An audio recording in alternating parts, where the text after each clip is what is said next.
Africa, Africa,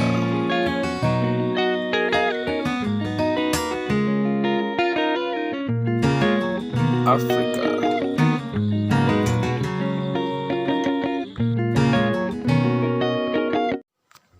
You can't completely discuss the history of Africa, mainly the relationship between West Africa and North Africa, and in extension the Arab world, without analyzing the Trans-Saharan region. The Trans-Saharan routes have been very instrumental towards the successful migration, the successful communication, the successful contacts between people living in the West African sub-region and those living in the North African sub-region. These routes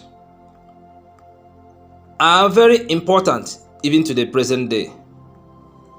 We have seen cases of people making transits or following the Trans-Saharan route with the intention of getting all the way to Europe through the North African region. We've seen people from the sub-Saharan Africa attempting to go through Europe through the Sahara Desert. This tells us that the Sahara Desert routes have been very vital.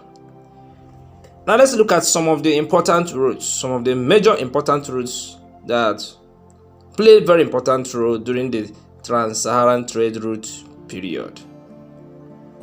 One of them was the route from Fez and Marrakesh in Morocco all the way to the famous city of Timbuktu.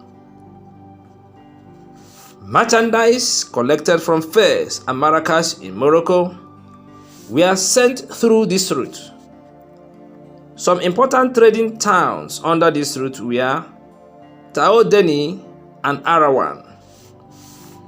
This route was important for the trade of salt and gold. Salt were first gotten from Tahaza, but along the line Tahaza was destroyed.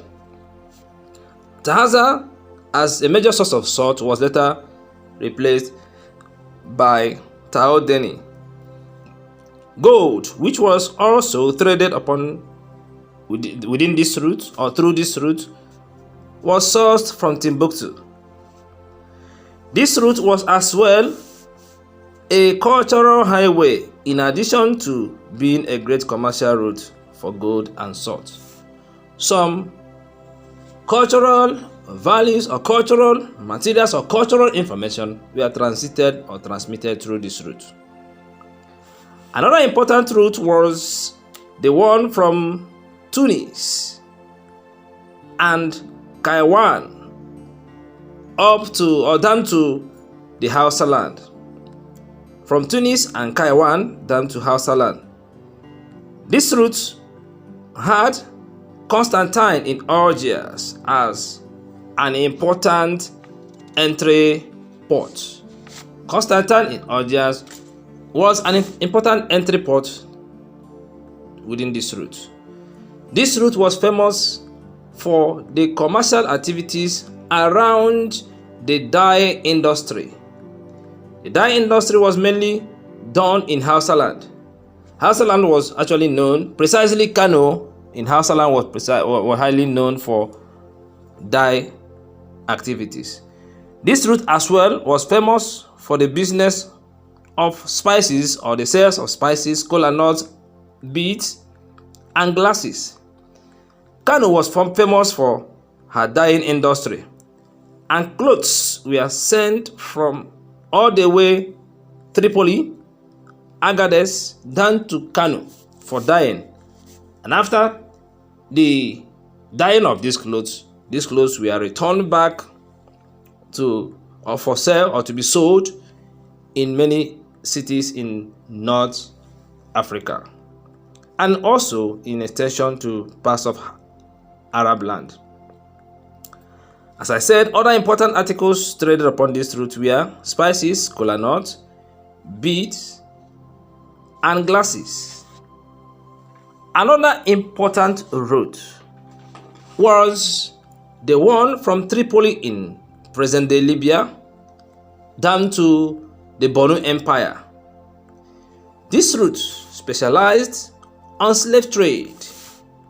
Slave trade was the major commercial activity that this route witnessed, or that were carried out throughout this route, or within this route.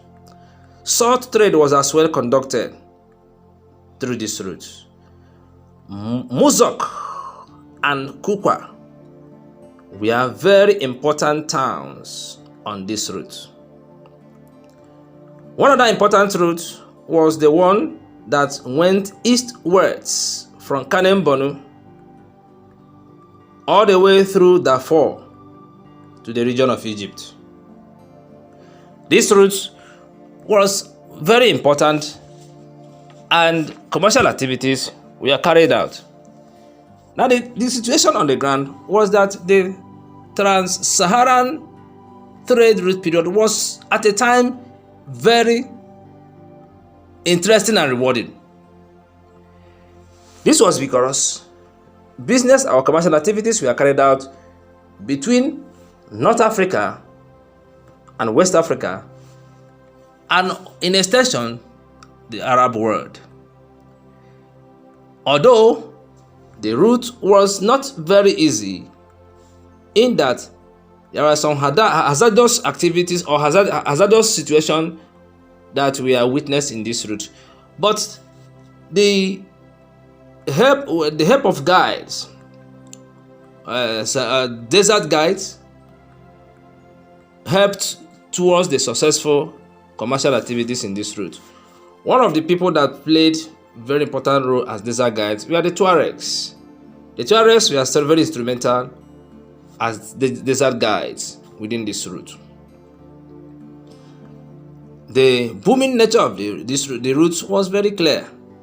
Although merchants faced a whole lot of hazardous activities, like the desert was said to be very cold in the night and extremely hot in the daytime.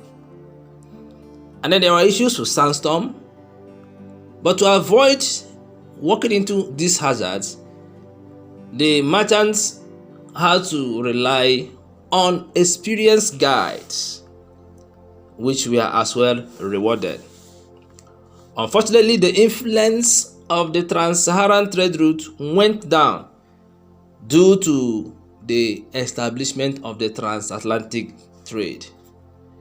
The rewarding nature or the rewarding value of the Trans-Saharan Trade routes went down due to the fact that the transatlantic was gaining valuation. Please, if you're watching us for the very first time, subscribe to our channel and click on the notification icon so that anytime we drop a new content, you'll be one of the earliest persons to be notified. Thanks for being part of this channel.